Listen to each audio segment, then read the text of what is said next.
Hi everyone, this is Keandra with the ShoeboxEntrepreneur.com, and in this tutorial I'm going to show you how to prepare a W-9 tax form. This tax form is what you'll need if you are a freelancer or solopreneur who is being contracted out by another company, or say you're a blogger or, again, solopreneur who actually hires someone to help you, say like a virtual assistant, and they either have a company or they're self-employed. They'll need to issue you this form, a W-9 tax form, so that you can provide them with a 1099 tax form at the end of the year. Let's get started. In box 1, you're going to put your name. I'm going to put down here Jane Doe. Okay, but it needs to be your legal name. All information that you record on this document need to match what the federal government has. On box 2, you want to put the company name. So I'm going to put Jane Doe Inc. as an example.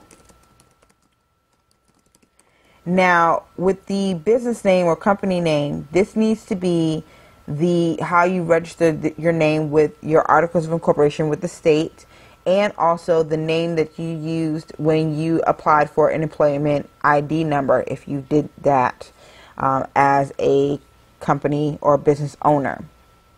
In box 3, you need to clarify what your federal tax classification is.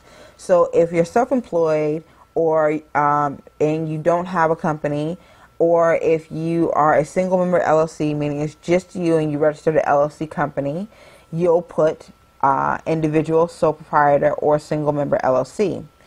If, say, you're like Jane Doe Inc., where you decided to become incorporated and you choose the status of S Corp, then that's what you'll check off. But it needs to only be one election, either S Corp, C Corp, individual or single member LLC, or whatever the case may be. Whatever your classification is, that's what you need to check off.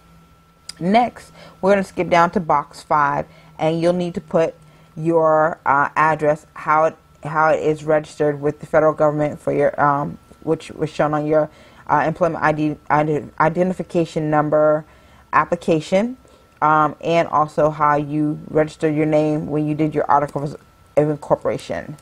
So let me put here 123 Main Street, Orlando, Florida. Okay.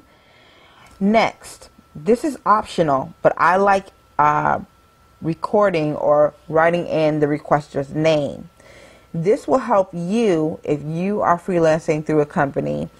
This will help you keep track of who owes you a 1099 tax form. That's very, very important to have at the end of the year. If you've hired someone, or let's say, let me continue with that example, virtual assistant, you want to be able to have it where they can put your information down there so that this is your W-9 tax form. Again, it's optional, but I like it for record-keeping purposes. You're going to skip down to part 1, the taxpayer identification number section.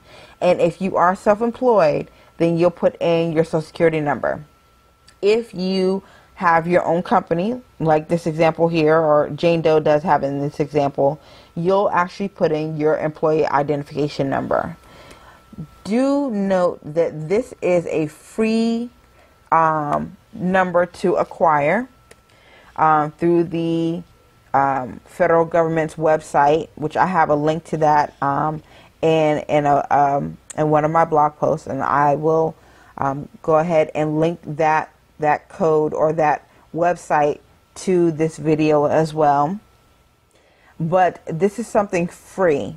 The employee identification number, or EIN, is something that you can register for free. I know there's a lot of websites out there that charge you for this number.